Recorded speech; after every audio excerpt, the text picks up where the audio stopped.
Eu tenho a honra de acompanhar as pessoas na sua caminhada de fé nos últimos mais de década, aliás. E durante todo esse período eu tenho visto que grande parte das pessoas tem os mesmos equívocos. Por isso, nesses nossos encontros aqui de quarta-feira, nós vamos falar sobre os nossos maiores erros em entender o cristianismo. E o primeiro deles, nós vamos falar sobre pecado não é fazer coisas erradas. Tá curioso? Quer entender um pouquinho mais da fé cristã e ver como ela pode ser relevante para a sua vida hoje? Acompanhe esse encontro com a gente. A gente vai ter agora uns minutinhos de uma contagem regressiva para começar essa live.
Boa noite, pessoal. Que bom que a gente está aqui juntos.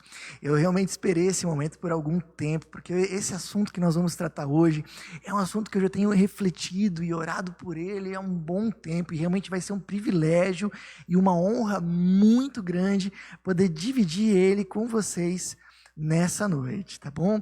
Eu desejo que todos vocês sejam muito bem-vindos e, aliás, eu gostaria de pedir, se você está aí assistindo, deixa seu boa noite aqui no chat, ou fique à vontade de interagir com a gente no chat a qualquer momento, colocando suas impressões, suas dúvidas, suas questões, que vai ser realmente muito bom. E, aliás, mesmo se você ver a gravação depois, não tem problema, coloque aí as suas impressões aqui no chat, que a gente promete que a gente vai dar uma olhadinha e vamos reagir, tá bom? Bom, pessoal, como eu comentei na chamada que vocês viram agora há pouco, eu tenho o privilégio de, há mais de décadas já, acompanhar pessoas na sua caminhada com Deus. E eu tenho visto que grande parte das pessoas caem normalmente nos mesmos equívocos com relação ao entendimento da fé cristã. E esses erros de entendimento da fé cristã têm dificultado muitas pessoas a viverem a sua vida com Deus.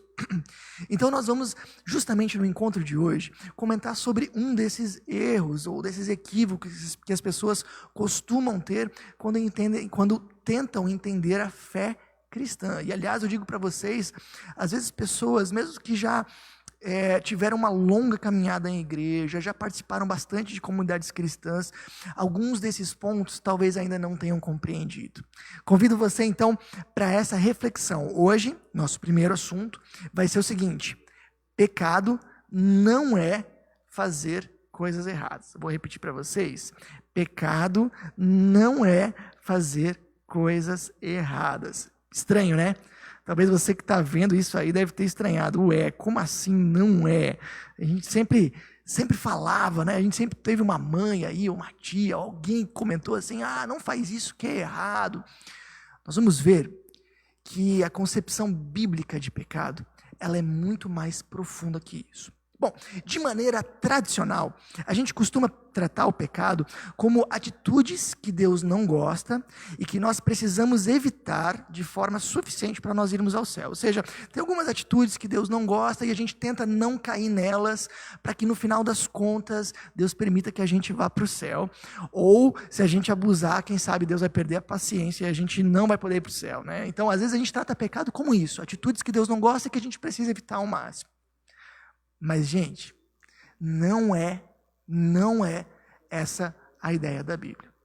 Outra coisa que é muito interessante de você perceber é que nós temos normalmente a ideia de que a doutrina cristã do pecado, ela é algo severo, pessimista, pesado. Então, de repente, o assunto de hoje vai ser pecado. Daí a gente já fica até com um pouco de dor de barriga, já fica pensando, hoje o assunto vai ser meio indigesto. E você vai perceber que não. Olha só o que o Timothy Keller, que é pastor e escritor best-seller do New York Times, olha só o que ele vai comentar. Um jovem recém-abandonado pela esposa veio me procurar. Estava bravo com ela, ou com o que ela havia feito. Sentia-se culpado com relação às próprias falhas que haviam levado a abandoná-lo e desanimado diante de toda a situação.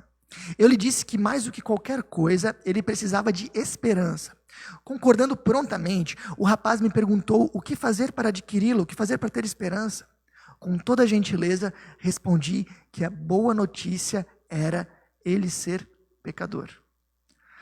O que o Timothy Keller ele tenta ensinar aqui é que se a doutrina cristã do pecado ela for bem entendida, ela pode justamente nos tornar pessoas que nos perdoam mais facilmente, que perdoam os outros mais facilmente, nos torna pessoas que encaram a vida com Deus com muito mais leveza e que estamos também assim mais dispostos a encontrar a esperança. Veja que coisa interessante.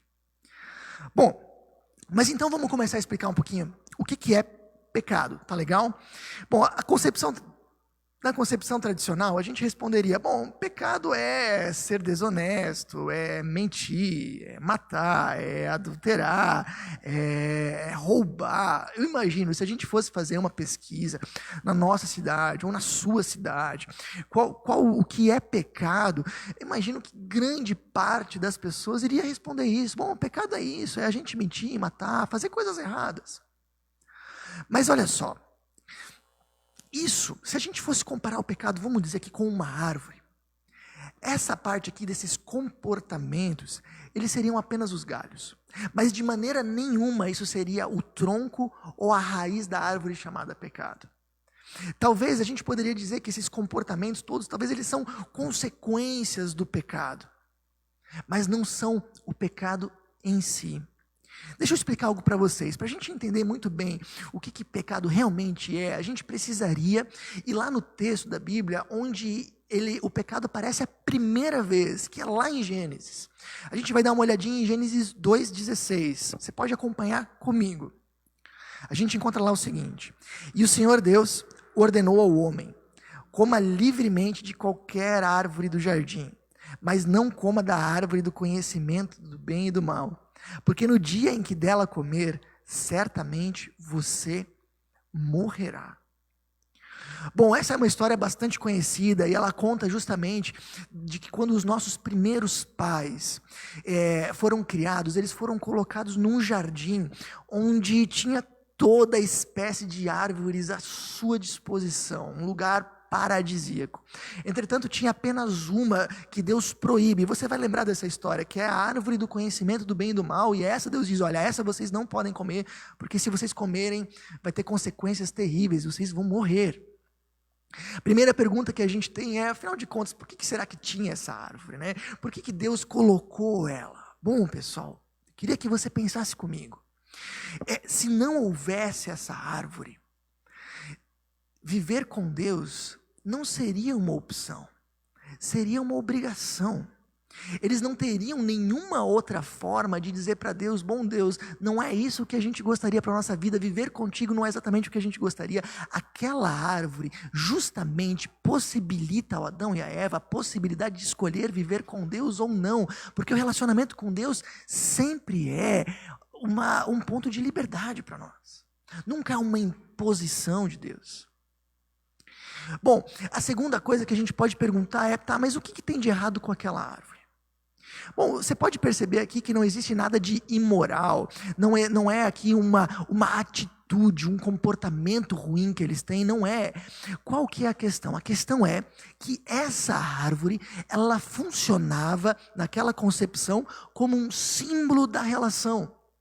Deus coloca aquela árvore justamente para que, se o Adão e a Eva comessem dela, com isso eles estariam dizendo: Deus, que bom que tu nos desse a vida, mas a gente não quer viver essa vida contigo.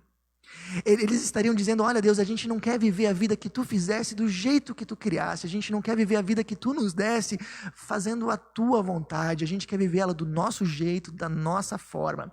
Então, entenda aqui, de acordo com esse texto, o pecado não é algo errado que a gente faz, mas é a opção de viver sem Deus. Ou seja, a gente poderia dizer que pecado para a Bíblia não é, em primeiro lugar, uma grandeza moral que diz respeito a certo e errado, mas uma grandeza relacional. Viver conectado ou não ao Criador. Bom, isso é explicado de uma maneira ainda mais clara no Novo Testamento, numa parábola fantástica, belíssima, que Jesus conta, que nós conhecemos como o filho pródigo ou o filho perdido. Bom, Jesus compara ali a vida com Deus com um pai, olha só, que tem 2 filhos, e um dia um desses filhos, o mais novo no caso, diz para o pai o seguinte, ele diz: olha pai, eu quero tudo o que eu tenho de direito, eu quero a minha herança, e eu quero viver longe daqui. Ou seja, o que ele está dizendo com relação a isso? Ele está dizendo assim: pai, eu não quero mais viver do teu jeito. Eu não quero mais acordar na hora que tu quer, que tu propõe. Eu não quero mais trabalhar em função de ti. Eu não quero mais viver e desenhar minha vida de acordo com a tua vontade. Eu quero viver do meu próprio jeito. E detalhe, na nossa cultura é normal em determinada idade os filhos saírem de casa, mas na época de Jesus não. A grande maioria das pessoas ficava na casa dos pais, administrava junto a mesma propriedade, e um dia os pais simplesmente passavam o controle da propriedade para os seus filhos, mas ele não era costume eles saírem de casa. O que o filho aqui está fazendo é algo completamente fora dessa realidade. Ele está dizendo para o pai: pai, eu não quero mais viver contigo. Eu quero viver a vida do meu jeito. E aí ele sai de lá, e aí ele começa a viver a sua vida de maneira bem irresponsável. Ele gasta esse dinheiro, com diversas coisas, ele esbanja esse dinheiro. Mas o que Jesus está querendo dizer é, o pecado não começou quando ele começou a viver de maneira irresponsável. O pecado já começou na atitude dele de querer viver sem o seu pai.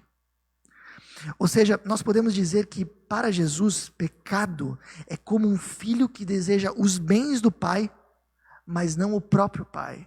É como o Adão e a Eva que desejam a vida, mas não querem vivê-la realmente em conjunto com o Deus que deu a vida.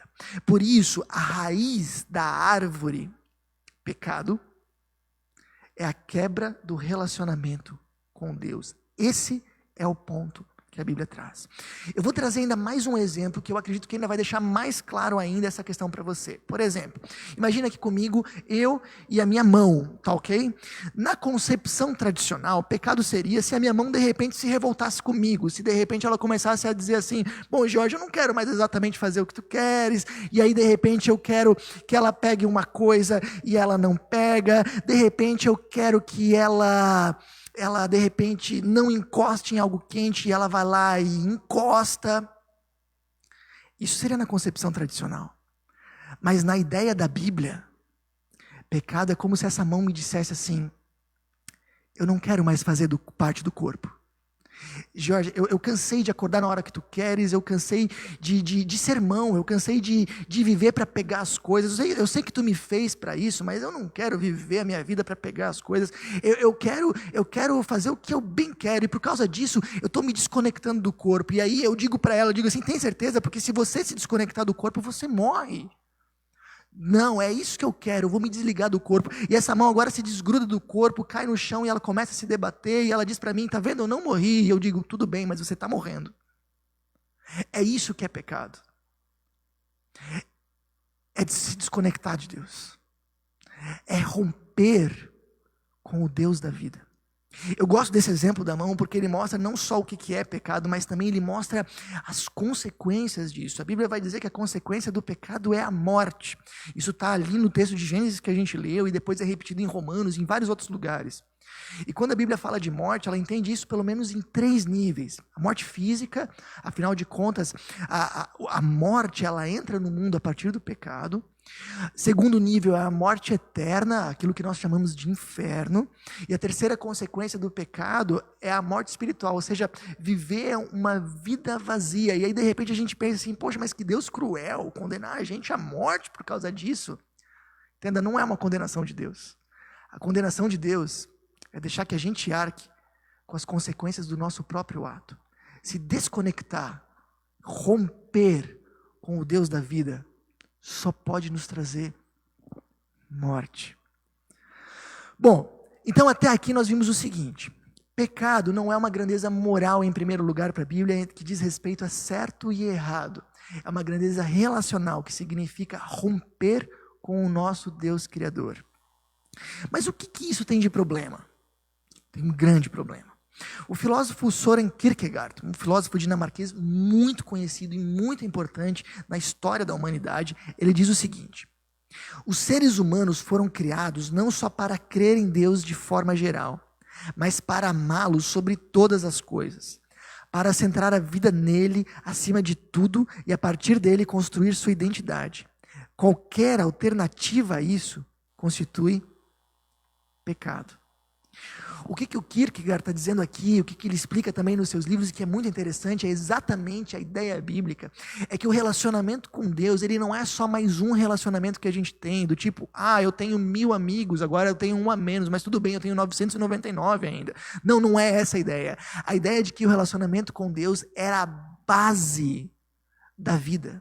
E você sabe, se a gente tiver aqui uma pirâmide de dominós e a gente tira o que está embaixo, que tira o que está na base, todo o resto cai. É a partir do relacionamento com Deus que nós fomos criados para centrar a nossa vida. E o que significa isso? Sabe, tempos atrás eu estava com uma amiga minha muito, muito querida, a gente estava tomando um café e ela fez exatamente essa pergunta para mim: Jorge, eu quero que Deus esteja em primeiro lugar na minha vida, eu quero que Ele seja o centro da minha vida. Mas o que isso significa? Significa tirar sempre um dia da minha semana para pelo menos uma vez por semana estar na igreja? Significa orar todo dia? Significa ler a Bíblia em casa? Sim, mas muito mais do que isso. A resposta que a Bíblia traz para essa pergunta é a seguinte: ter a Deus como base da nossa vida significa buscar nele a nossa noção de identidade, quem eu sou. Significa buscar em Deus a nossa noção de valor. O meu valor está nesse Deus, Criador do universo, ter me feito a sua imagem e semelhança. E depois, quando eu me perdi, Ele deu o seu único filho por amor a mim. Esse é o meu valor. Buscar nesse Deus a nossa noção de sentido, de propósito. Ou seja, esse Deus me fez, Ele me fez com um conjunto específico de habilidades, porque Ele desejava me engajar numa missão. Então eu busco em Deus a minha noção de sentido e propósito. Afinal de contas, qual é a missão que Ele tem para mim? Também significa buscar em Deus a minha noção máxima de felicidade, ou seja, o que vai me fazer feliz, o que vai me trazer satisfação e paz. É Deus. Então isso é ter Deus no centro. Agora, não buscar a felicidade, a identidade, o valor, o sentido, em primeiro lugar em Deus, isso é pecado. Isso é o que o pecado faz. Mas a questão é que quando nós tiramos Deus da jogada, que Ele nos trazia tudo isso, esse espaço ficou vazio e nós não deixamos ele vazio. Sem Deus, nós buscamos exatamente essas coisas, identidade, valor, sentido e felicidade, em qualquer outra coisa ou em qualquer outro lugar. Bom, aqui eu posso dar muitos exemplos para vocês. Por exemplo, tem muita gente que tem buscado a sua noção de felicidade no sucesso, nos filhos, no casamento, no prazer, nos relacionamentos. Eu queria que você de repente agora fizesse um exercício comigo. Pensa comigo. Você não precisa colocar nada no chat, só pensa comigo. O que você acredita que é absolutamente indispensável para a sua felicidade? O que você acha assim, olha, bom, se eu não tiver isso, eu não vou ser feliz? Isso é o centro da sua vida. E se você respondeu qualquer outra coisa a não ser Deus, tem algo que precisa ser averiguado na sua vida. Muita gente talvez vai pensar assim, bom, eu não imagino a minha vida sendo feliz, por exemplo, sem me casar. Nossa, sem casar não. Essas pessoas provavelmente vão fazer do casamento seu centro. Talvez algumas pessoas vão dizer, não, eu não imagino que seja possível ser realmente feliz e ter uma vida completa sem filhos. Essas pessoas possivelmente vão fazer dos filhos o seu centro. Talvez algumas pessoas vão pensar assim, não, o que eu acredito que eu preciso para ter uma vida boa mesmo, é ter uma carreira bem estabelecida e sucesso profissional. Possivelmente o trabalho vai ser o centro dessa pessoa.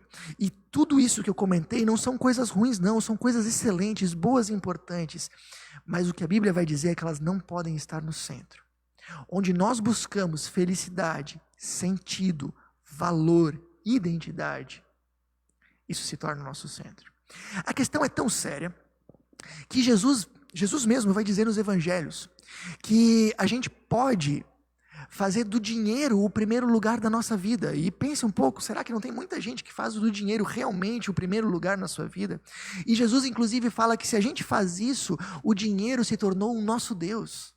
Não é mais Deus que está no centro, é o dinheiro, ele se tornou o nosso Deus. E Jesus ainda acrescenta que é impossível a gente ter no centro da nossa vida Deus e o dinheiro. A gente tem que escolher um ou outro.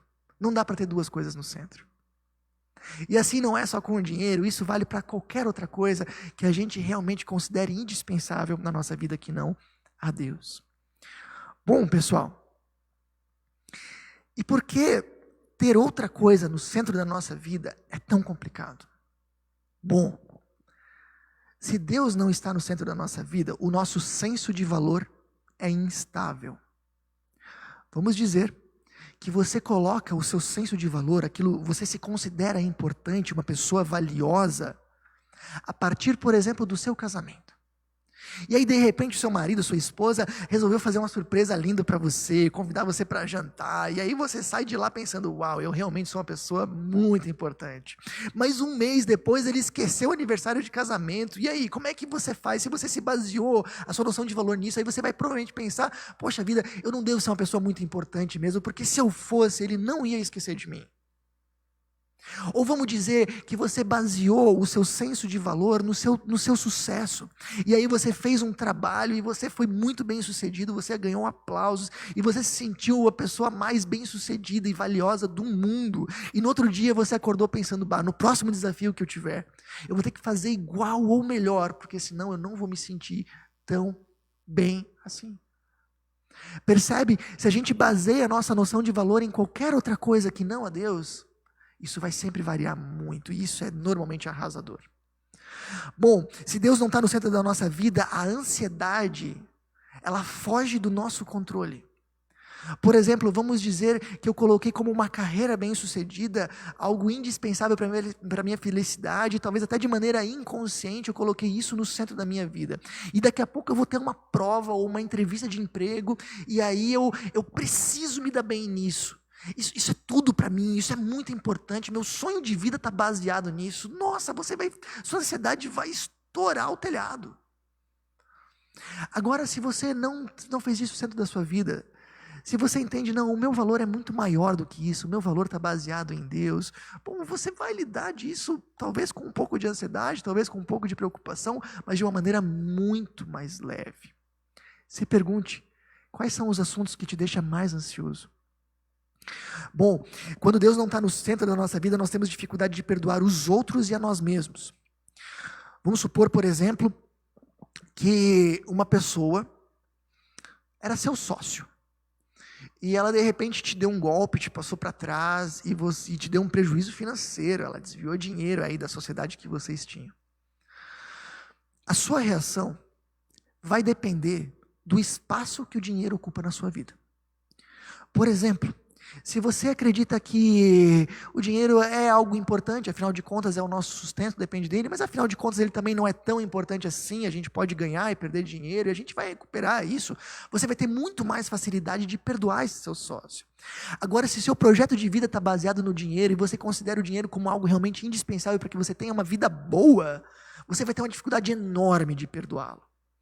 Ou da mesma forma, se você foi o responsável por perder uma grande quantidade de dinheiro, e o dinheiro é algo que ocupa um grande espaço na sua vida, você vai ter grande dificuldade de perdoar a si mesmo. Como eu fui ter essa atitude, como eu não pensei nisso, como eu não previ isso, e você provavelmente vai se martirizar por isso por muito tempo.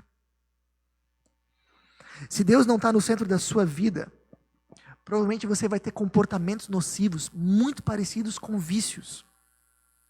Como assim, Jorge? Por exemplo, suponha uma pessoa que tem um vício de bebida, tá legal?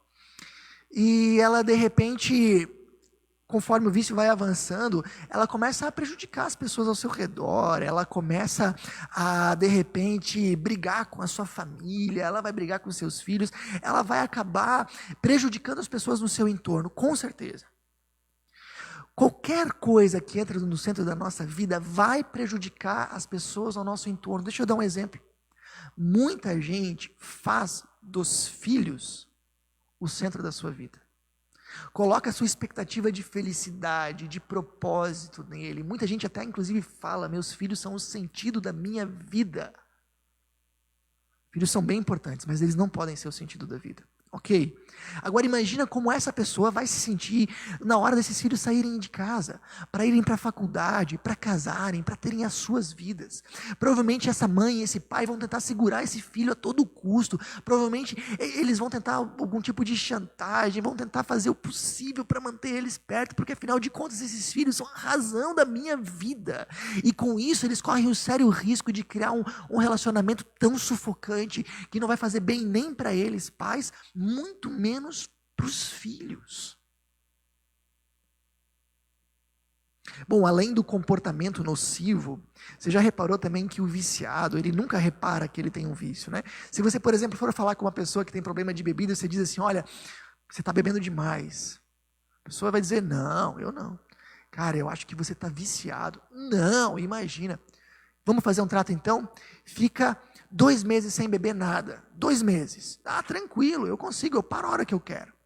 Aí você encontra essa pessoa 2 meses depois, e aí, conseguiu? Não, eu não consegui, sabe que problema? É que teve feriado, nesse meio tempo eu recebi visita, mas não se preocupa, eu paro a hora que eu quero. Aham, para. Claro que para. Ou a mesma coisa, agora vale para qualquer coisa que entra no centro da nossa vida. A gente dificilmente vai perceber que está num local errado. Para pensar um pouquinho a pessoa que tem o trabalho no centro. E aí você vai chegar para ela numa situação muito parecida, você vai dizer, você está trabalhando demais.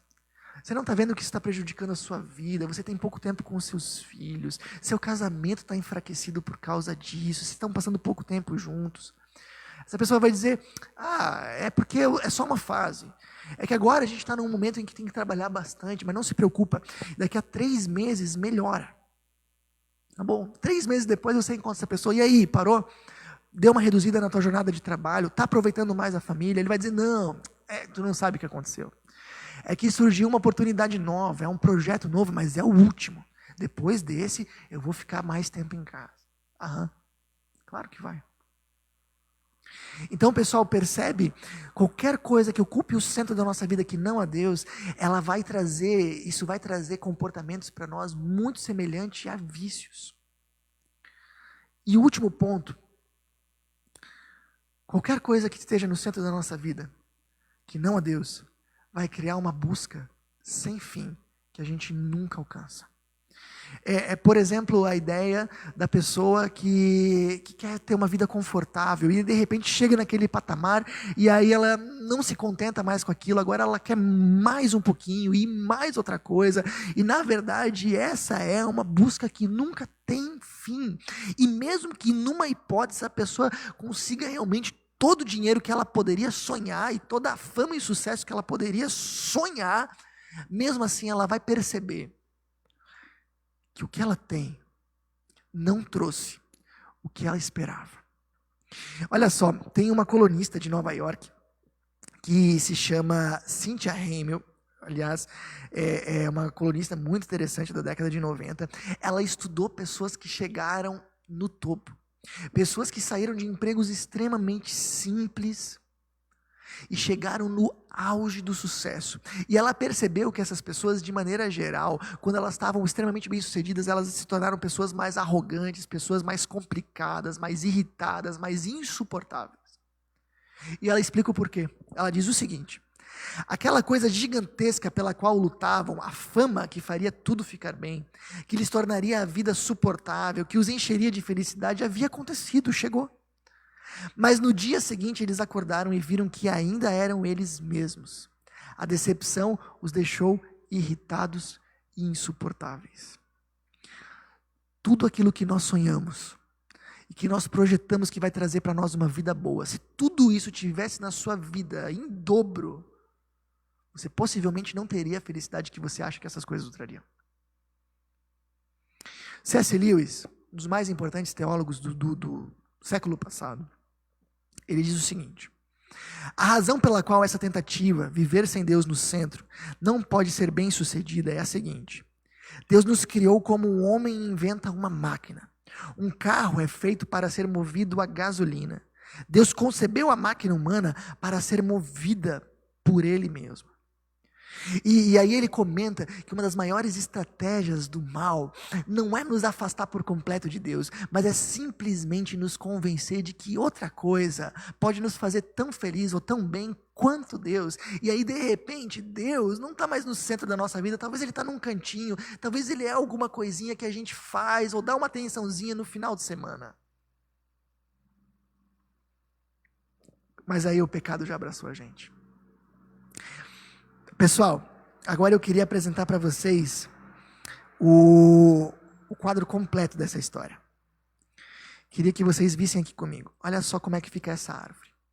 No nível mais profundo, na raiz, a gente pode dizer com tranquilidade: pecado é viver sem Deus no centro da minha vida. No tronco, a gente teria justamente isso. Colocar então outra coisa no centro. E aí vem os galhos, que são as atitudes que desagradam a Deus. Essa é a árvore pecado. Tá joia? E aí, o que a gente quer dizer com isso, o que a Bíblia nos ensina, é que possivelmente essas atitudes que desagradam a Deus, o pecado já começou muito antes delas. Uma pessoa, por exemplo, que é desonesta no seu trabalho, que de repente engana pessoas, que de repente tira coisas, sonega coisas, ou até mesmo rouba, é uma pessoa que antes de fazer essas coisas, já tinha no seu coração como seu Deus, como o centro da sua vida, o dinheiro. E antes disso, essa pessoa já estava no seu relacionamento afastada e rompida com Deus. Uma pessoa, por exemplo, agora que de repente ela adulterou, que ela traiu a sua esposa, possivelmente, em algum momento da sua história, o que estava ocupando o centro da sua vida não era mais Deus, talvez era o prazer, talvez era o amor, mas não era mais Deus. Ou mesmo a pessoa que mente, se ela está mentindo, ela está encobrindo alguma coisa, e possivelmente isso que está fazendo com que ela minta para encobrir é o centro da sua vida. Senão ela não estaria mentindo para manter isso. Então, aí a gente entende. Bom, o que a gente pode dizer então além disso? Aliás, deixa eu comentar como é que essa árvore funciona com o filho pródigo, o filho mais novo. Ok? O que ele faz na parábola de Jesus? Ele rompe com o pai. Ele diz, ok, então o nosso relacionamento está rompido aqui. Aí ele se afasta e ele coloca algo no centro da sua vida. Não era mais o pai. O que era o centro da sua vida então? O prazer.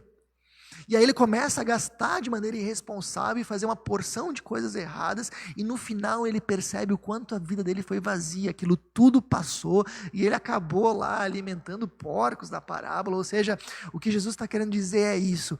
O pecado começa lá, no rompimento com Deus. Substitui o nosso centro. E aí ele dá lugar a uma série de atitudes ruins na nossa vida que vão tornar ela cada vez mais vazia. Queria ainda tomar um tempo dessa mensagem, desse nosso encontro, para a gente falar um pouquinho do filho mais velho. O filho mais velho ele é muito interessante. A parábola que Jesus conta não tem um filho, tem 2 filhos e os 2 estão perdidos. O filho mais velho é aquele que nunca enfrentou o pai, que nunca saiu de casa, que nunca gastou o dinheiro do pai de maneira irresponsável, permaneceu com o pai ao lado dele o tempo inteiro.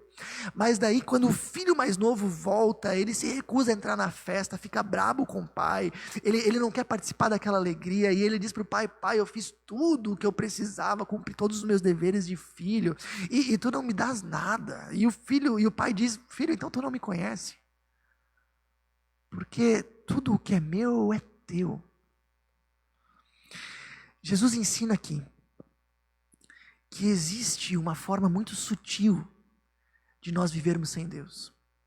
Não sei se você sabia, mas a parábola do filho pródigo, ela não foi contada para pessoas que estavam visivelmente distantes de Deus. Jesus contou ela para religiosos.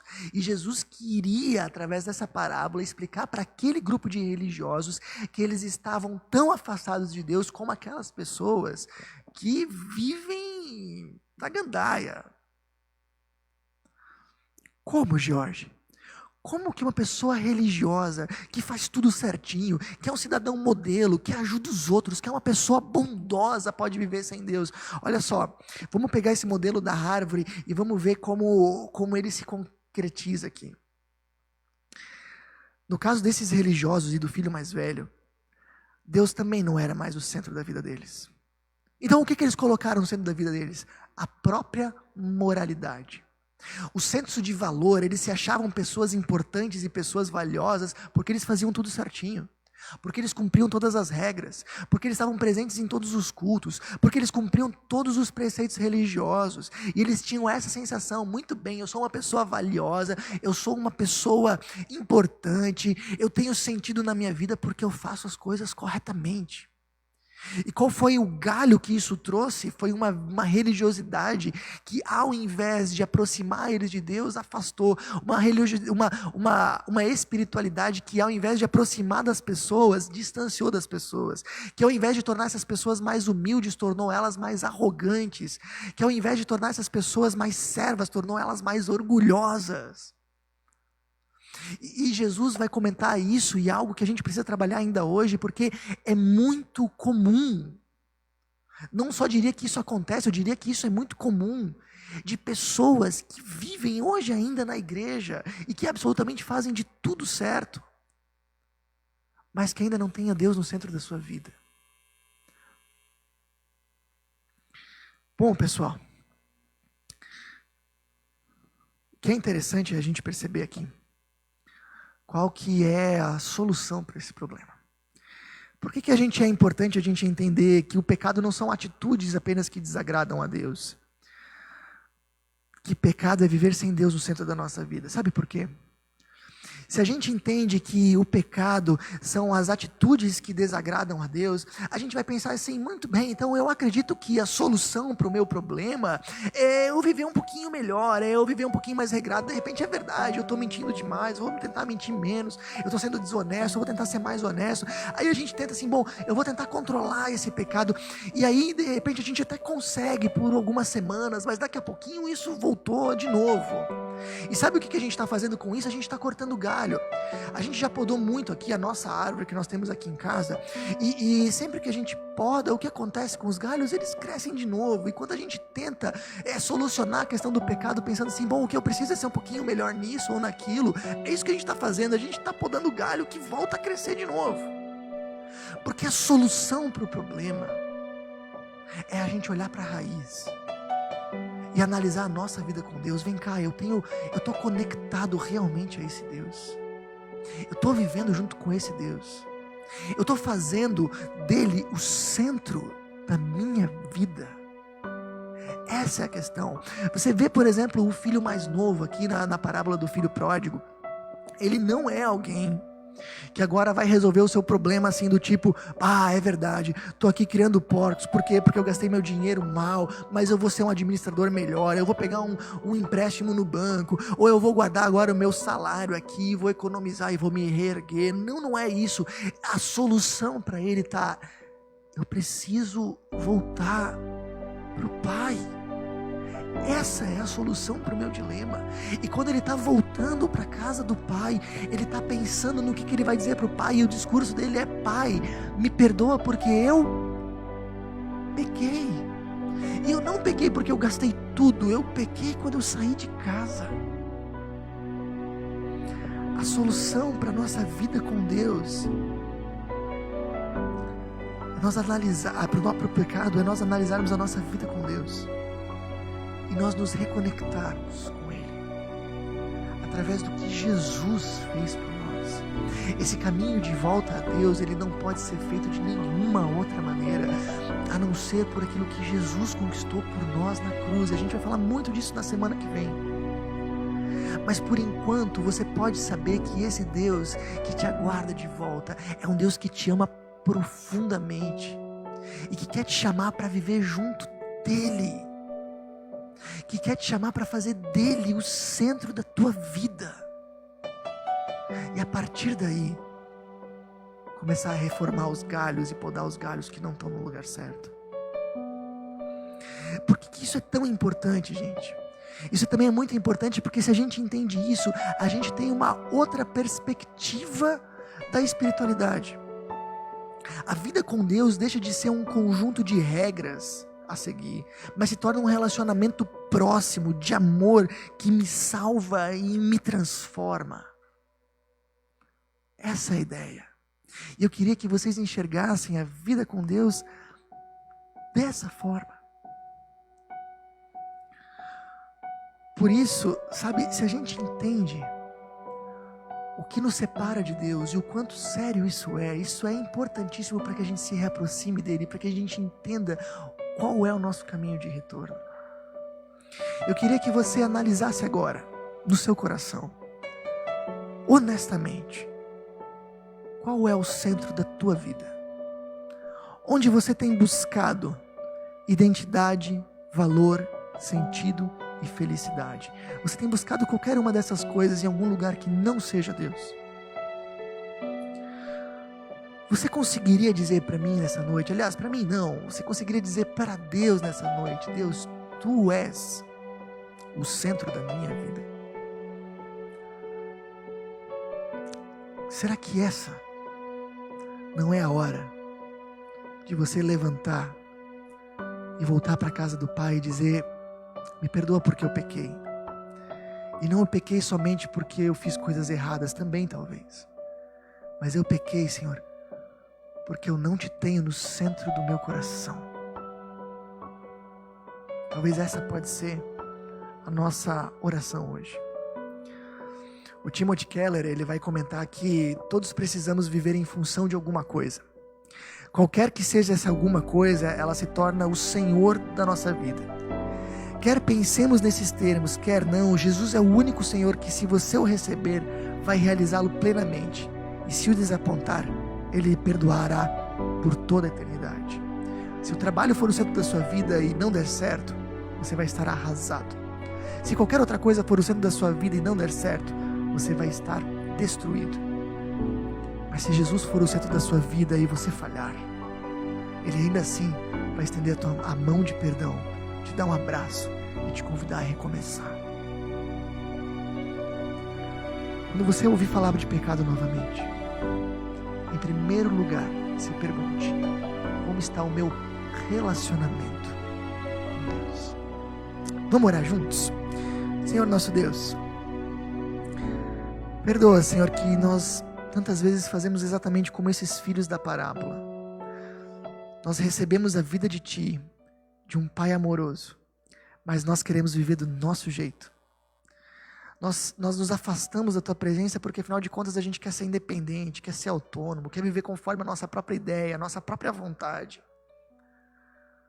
Que hoje seja o dia de nós entendermos que isso não funciona e que isso só vai quebrar a nossa vida cada vez mais. Que hoje seja o dia que a gente caia em si, Senhor, e como o filho da parábola a gente diga: perdoa, Pai, eu pequei, eu deixei que muitas outras coisas me envolvessem, eu deixei que muitas outras coisas tirassem o meu olhar de Ti, eu deixei que muitas outras coisas te tirassem do centro da minha vida. Mas a partir de hoje, a partir do que Jesus fez por mim na cruz, eu quero que Tu sejas o centro do meu coração. Amém, Senhor.